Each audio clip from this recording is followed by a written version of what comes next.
Welcome back to the channel. Thank you for being here once again on this path of inner discovery and truth. Today, we are going to talk about a subject that every human being longs to understand, yet so few truly experience: happiness. Not the fleeting kind that comes with winning a prize or hearing a compliment, but the kind of happiness that stays, that steadies you, that fills your life with a quiet, unshakable contentment. Real happiness doesn't shout. It doesn't sparkle like a diamond in the sun. It doesn't come from praise, money, or being admired. It arises silently, almost invisibly, when you stop doing something we've all been conditioned to do since birth. Fight. Fight for control, for attention, for validation, for power, for being right. Today, we are going to explore what it means to stop struggling, not because you've given up, but because you've awakened. To stop competing, not because you can't win, but because you've seen that there's nothing to win. To stop arguing, not because you've run out of words, but because you've found peace. This isn't about passivity. It's about clarity. Let's begin with a common truth. Most of our suffering does not come from lack. It comes from resistance, from pushing against reality, from insisting that life should be other than it is. And when that resistance becomes habit, life becomes a battleground. You wake up already tired, not because of poor sleep, but because your mind is preparing for a day of struggle. Compete with co-workers, impress your boss, get ahead of others, prove your worth, be better, be faster, be more. But what if the way to happiness isn't to be more, but to be less attached, less defensive, less entangled in what others think of you? There's a story of a businessman who spent decades chasing success. He had status, property, influence, but he was never satisfied. Every deal, every new purchase only brought temporary joy. One day, he met a monk and asked, "When will I be happy?" The monk looked at him and said, "When you stop comparing, when you stop grasping, when you stop measuring your life by what others have or don't have." That moment was the beginning of a new journey. The monk didn't give him more to do, he invited him to undo. So ask yourself, how much of your energy goes into resisting life, into arguing with others, into defending your opinion, into comparing yourself to people who are also trapped in the same cycle? And what would happen if you let go? Let go, not because you're weak, but because you're wise. True happiness begins the moment you realize you don't need to win every argument. You don't need everyone to agree with you. You don't need to control every outcome. You just need to be aligned with your own peace. Think about it. The moments when you feel most joyful, are they not the moments when you feel most free? Free from needing to perform, free from needing to explain, free from the grip of needing more. That freedom is not given to you by the world. It's claimed by you through stillness. Let's go deeper.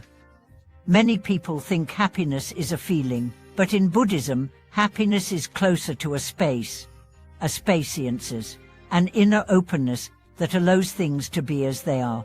In that space, anger can arise, but it doesn't consume you. Sadness can appear, but it doesn't define you. You watch your emotions like clouds passing in a clear sky. You are the sky, not the weather. So how do we cultivate this space? Start by pausing. When you feel the urge to argue, pause. When you feel the need to prove something, pause. When you feel the pressure to compare, pause. In that pause, breathe. In that breath, ask, "Is this worth my peace?" And slowly, you will see most of it isn't.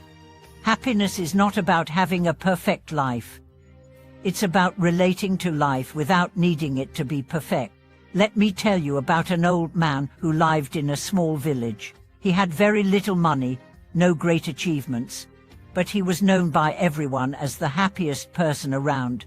One day, a traveler asked him, "What's your secret?" The man smiled and said, "Every morning, I decide not to argue with the world today. And every evening, I thank the world for letting me pass through one more day in peace. The traveler didn't understand. But what if something goes wrong? But the man replied, something always goes wrong. But I don't go on with it. That's the difference between happiness as a condition and happiness as a choice. Let's talk about the inner war we all wage, the war of ego. The ego wants to be right, to be admired, to be superior, and yet it is never satisfied. Even when it wins, it feels insecure.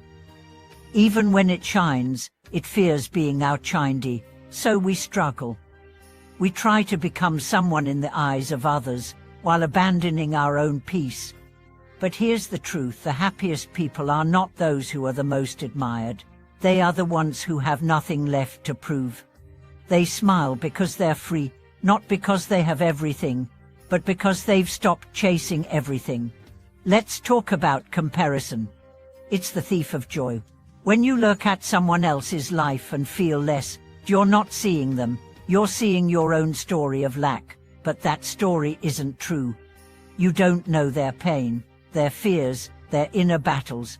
And even if their life is perfect, that has nothing to do with your worth. Happiness begins when you stop asking, why don't I have what they have? And start asking, what is already beautiful in my life that I'm ignoring? There's a phrase in Buddhist teachings, let go, and you will see you.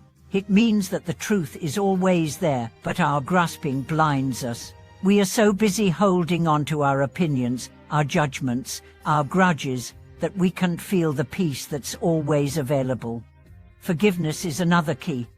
Not just for others, but for yourself. You can't be happy while carrying the weight of the past. Whatever happened, happened. Learn, reflect, release. You don't need to keep bleeding for a wound you didn't cause. Or worse, a wound that's already healed, but you keep reopening with your thoughts. Forgiveness means giving up the hope that the past could have been different, and choosing to be free now. And that's what happiness is: freedom. The freedom to stop fighting, to stop justifying, to stop replaying, to stop rushing. In its place comes presence. And in presence, you find gratitude. And in gratitude, joy blossoms. A woman once wrote in her journal, "A day was boring. I did laundry, cleaned, cooked. Nothing special." Then she paused and wrote, "But maybe boring is beautiful. Maybe quiet is safe. Maybe this is what peace looks like." She was right. So today, I invite you to do something radical. Stop. Just stop. Stop chasing approval. Stop fighting opinions. Stop comparing timelines. Stop explaining your worth. Sit, breathe, smile. Look at the sky, look at your hands, look at your life, and whisper to yourself, with "This is enough." And slowly, your heart will agree. Thank you so much for joining me in this reflection today. If this message opened something in your heart, I'd love to hear from you.